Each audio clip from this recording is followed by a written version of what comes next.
Assalamualaikum and yo, what's happening guys? My name is Sif and welcome back to another video. Hope you guys are doing well. Today we're going to be looking at SPM Sejarah. Now if you watched my journey video, you'd know that I hated Sejarah. I don't like to read and just memorize stuff. I prefer to learn new things by understanding them. As a result, I wasn't the best at Sejarah. Fun fact, I've actually never gotten an A for Sejarah before SPM. Highest I've gotten was like B+, and in SPM your boy got A+. So how did I manage to pull that off?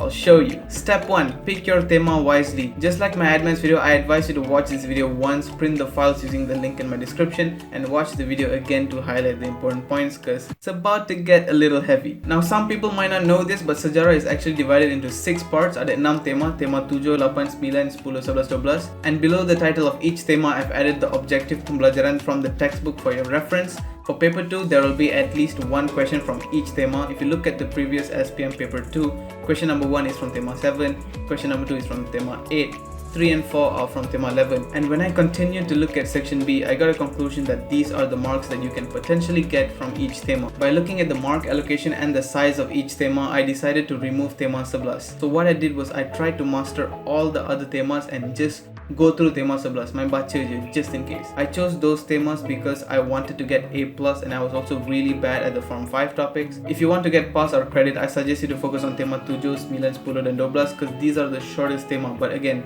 mix and match however you like. So now you know which thema to focus on. I'm gonna teach you how I studied last minute and still managed to get A+ even though I'm horrible at Sejarah. First step, I want you to throw away your textbook. I don't mean to offend anyone, but I've seen a lot of videos where these YouTubers recommend the textbook because reference book only cover about 95% of the syllabus, and teachers say that as well, but let's be honest, the 5% really doesn't matter, especially when the textbook is so mumbled up. I've said this in one of my previous videos before that our mind likes clarity and the textbook does not provide that. When you go through each page, you have to find the key points yourself because everything is one big essay. The 100% of the syllabus that's in the textbook, you might not even be able to find the important points, let alone remember them. For what it's worth, my advice is to ignore the 5% that you're missing out and go use your reference book. It's way better structured. You will immediately find the key points and the chances for you to actually remember what you're reading is way higher. For me, I used this reference note. It was made by Puan Hasra binti Mat Rashid. I got it from my senior, but I couldn't find the PDF version of it online. But I'm gonna leave a link to join a Telegram group that I'm starting where anyone can share any notes that you find useful. So if one of you has the PDF version of this or any other useful stuff, please do send it in the group so that we can help each other out. Another reference book that I used is this guy. This guy is also really well. It's just a standard reference book. So basically you can use any book that you want as long as you're comfortable with it. Okay, now you know which thema to master and what book to use. Now I want you to try to understand and not memorize. I'll leave a link in the description of an article published by thelearningscientist.org about why understanding is much better than memorizing. It's because the information is stored in our brains way better and longer if we actually understand what we're studying. You can either memorize it like ciri-ciri tamadun ada 6, 1 ni, 2 ni, 3 ni, or you can try to understand it like this. In order for a tamadun to exist, there first needs to be a pertempatan kekal because that's literally the base. Once you find a place to stay, more and more people are gonna come. So you need to organize them so that things don't get messy. Hence, kehidupan berorganisasi. Now that you have an organization, you're gonna need a leader to keep everything in order. Thus, sistem pemerintahan. Now that you have a leader, the first thing that he or she is gonna do is probably divide the workload. Hence, pengkhususan pekerjaan. Now, after a few months, the workers gain a lot of experience and the leader realizes that we need a way to document all this knowledge so that it could be passed down to future generations. So they centralize whatever language that they're talking and create a bahasa dan sistem tulisan. And then lastly, tiba-tiba ada kemunculan agama dan kepercayaan. Yeah, I couldn't find a way to link that, so pandai-pandai lah korang. So as you can see, I tried to create a story in my mind instead of memorizing the bullet points. You might ask, the textbook already has a story. Why are you making things more complicated than it is? Yes, it does, but if you're using the textbook, you're memorizing the story in the textbook. Whereas using the method which I stated, you're memorizing the story which you created. The chances for you to remember your own story is way higher than you trying to remember someone else's story.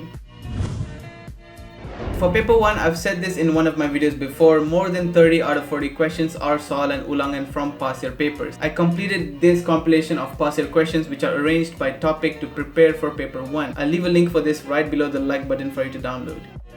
For paper 3, there's actually quite a lot to talk about. I think I'll make another video specifically for paper 3 soon. But for now, if you guys have any schema jawapan for this year's paper 3 tema, please do join my Telegram group and share the files there. If we can get like 10 different schema, that would be very helpful for the other people who are struggling to find sample answers. I'll try to find some of my own and share it in the group as well. So in conclusion, by using these strategies, for paper 1, you will get around 30 out of 40, which is equivalent to 22.5%. For paper 3, you will get at least 80 out of 100, which is 16%. And just with paper 1 and paper 3, you've already gotten 38.5%. So for paper 2, if you want to pass, you just need 1.5%, which is like 3 marks. If you want to get credit, that's 11.5% or 23 marks. For A-, you need 31.5%, which is 63 marks. And as always, if you're aiming for A+, you will need to do very well on all 3 papers.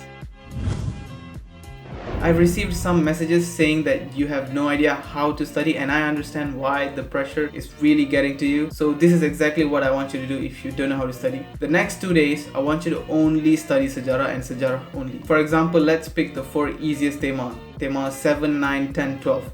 I want you to read Bab 1, try and understand as much as you can, and then do the past year objective for Bab 1.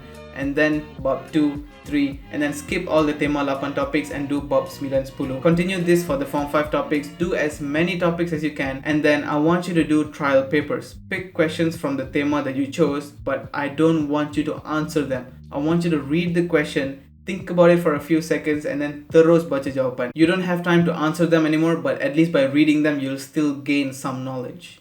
Bonus tip for the real ones that stick until the end. For paper 2, cara jawab soalan kebat is easier than you think. If the question is 4 marks, just give at least 2 sets of isi, huraian, contoh, and maybe inference. But inference is mainly for paper 3, you don't really need it for paper 2. I'll explain about inference in the future video about paper 3, don't worry about it. I have this module which gives a lot of sample answers for kebat questions. As usual, link will be in the description. Try and go through all of it and understand how to answer kebat questions. Other than that, if you don't know how to answer something, main tembak je, literally anything. Because like what I've said before, the examiners will not deduct marks for your incorrect answers, but they will always award you marks for your correct answers. So whatever that's in your head, tulis je. And also, I received this Soalan Ramalan from one of you guys. I wouldn't trust it if I were you, because during my batch, only 10% of the Soalan Ramalan actually came out. So yeah, and that's about it. Sejarah was always one of my hardest subjects, but after analyzing everything, it's not actually that hard. There are a lot of sneaky ways to still get a pass credit A and maybe A+ with 0 notes, even if you're bad at it. Trust me, you got this. If I can do it, you can as well. Please leave a like if this video is in any way beneficial to you. This was another video which was really hard to make. Subscribe if you feel like a good person. Don't forget to join my Telegram group. Good luck, and as always, aim for the best, never settle for less, and let God handle the rest. Peace!